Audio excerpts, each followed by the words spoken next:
আসসালামু আলাইকুম। আজকে শেয়ার করব খেজুর গুড় দিয়ে দুধ চিতই পিঠা। হাতে বানানো শুকনো চালের গুঁড়া দিয়ে কিন্তু চিতই পিঠা সবাই কম বেশি পারফেক্টভাবে বানাতে পারে। তবে আজ আমি শেয়ার করব মেশিনে ভাঙানো ভেজা চালের গুঁড়া ফ্রিজে সংরক্ষণ করার পরে কিভাবে একদম পারফেক্ট চিতই পিঠা বানাতে পারবেন সেই রেসিপি। শুকনো চালের গুঁড়া হোক বা ভেজা চালের গুঁড়া, মেশিনে ভাঙানো হোক বা হাতে, আজকের রেসিপি ফলো করলে কেউই কখনো আর চিতই পিঠায় ফেল করবেন না। শত ছিদ্র বিশিষ্ট ফুলকো চিতই পিঠার সঙ্গে রয়েছে ডিম চিতই পিঠা। এই পিঠাটা চাইলে ভর্তা দিয়েও খেতে পারেন বা দুধে ভিজিয়ে। অনেক ছিদ্র থাকার কারণে এই পিঠাটা খুব সহজেই ভেজে যায়, একদম সফট হয়। তো চলুন দেখে নিই আজকের এই পিঠাটা আমি কিভাবে বানিয়েছি। এখানে আমি 2 কাপ ভেজানো চালের গুঁড়া নিয়েছি। আমি সরাসরি ডিপ ফ্রিজ থেকে বের করে নিয়েছি। এই জন্য কিছুটা গুঁড়া বরফ হয়ে রয়েছে। এবার আমি এটা ভেজে নেব। এটা আমি নর্মাল করিনি, জাস্ট ফ্রিজ থেকে নিয়ে এভাবেই দিয়ে দিয়েছি। আপনারা চাইলে কিন্তু নর্মাল করেও নিতে পারেন, তবে আমার কাছে মনে হয় না নর্মাল করার কোনো দরকার আছে। চালের গুঁড়াগুলোকে মিডিয়াম আঁচে ভালোভাবে ভেজে নিতে হবে, অর্থাৎ একটা শুকনো খোলায় টেলে নিতে হবে।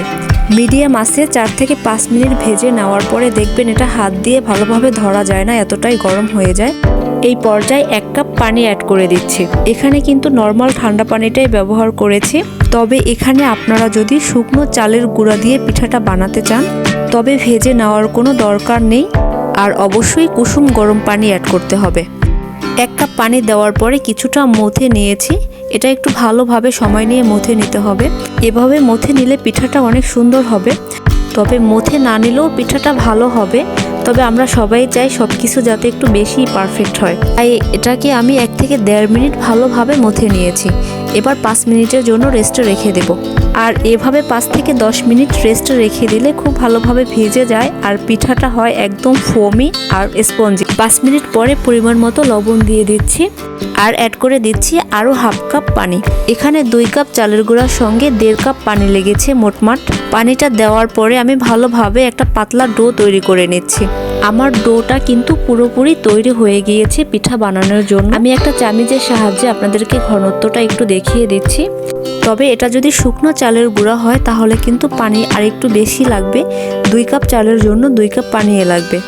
যেহেতু আমি পিঠাটা দুধে ভিজাবো তাই পিঠা ভাজার আগে লিকুইডটা রেডি করে রাখবো। এই জন্য আমি 1 কেজি দুধ নিয়েছি। আমি প্যাকেটের দুধ নিয়েছি, চাইলে গরুর দুধ নিতে পারেন। দিয়ে দিচ্ছি এলাচ আর দারচিনি, স্বাদমতো লবণ। এবার দুধটাকে একটু ফুটিয়ে নিয়ে এর মধ্যে দিয়ে দিচ্ছি 1.5 কাপ পরিমাণ গ্রেট করা খেজুরের গুড়।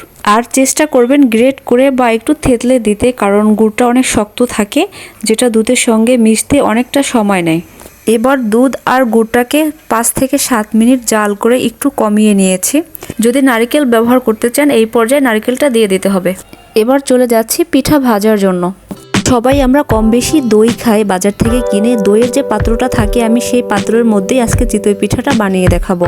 পাত্রটা আমি আরও 5 থেকে 7 মিনিট আগে চুলার উপরে বসিয়ে দিয়েছিলাম। এবার লবণ পানি দিয়ে ভালোভাবে ন্যাকড়ার সাহায্যে মুছে নিচ্ছি। এই পাত্রটায় আমি আরও আগেও অনেকবার পিঠা বানিয়েছি, এজন্য দেখতে কালো। এবার হাতার সাহায্যে 2 চামচ পরিমাণ ডো এর মধ্যে দিয়ে দিলাম। যদি পিঠাটা ফুলকো বানাতে চান তাহলে অবশ্যই ঢেকে দিতে হবে। একদম হাই হিটে 1 থেকে 1.5 মিনিট রাখার পরে আমি ঢাকনাটা সরিয়ে নিয়েছি। দেখতেই পাচ্ছেন আমার প্রথম পিঠাটা কতটা ফুলকো হয়েছে। লবণ মিশ্রিত পানি দিয়ে খোলাটা যদি বারবার মুছে নেন পিঠাগুলো সুন্দরভাবে একাই উঠে যাবে। আর একভাবে একটা পিঠা বানিয়ে দেখাচ্ছি। এটা যারা দুধে ভিজাবেন বা রসে ভিজাবেন তাদের জন্য পারফেক্ট একটা পিঠা হবে। ঢাকনা দিতে হবে না, এমনিতেই দেখবেন হাজারো ছিদ্র বিশিষ্ট পিঠা হবে এটা। আমি লাস্টের দিকে ঢাকনাটা একটু দিয়ে দেব যাতে সিদ্ধ হয় ভিতরটা।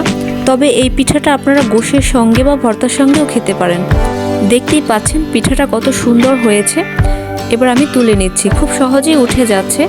চাইলে সবগুলো পিঠা ঢাকনা দিয়েও বানাতে পারেন। ঢাকনা দিয়ে বানালে এরকম ফুলকো আর সুন্দর হবে। এবার আমি আর একটা ডিম পিঠা বানিয়ে দেখাবো আপনাদের সঙ্গে। চিতই পিঠা তো আমরা কম বেশি সবাই বানাই, তবে চিতই পিঠা বানানোর সময় এরকম ডিম পিঠা বানিয়েও মাঝে মাঝে খেতে পারেন।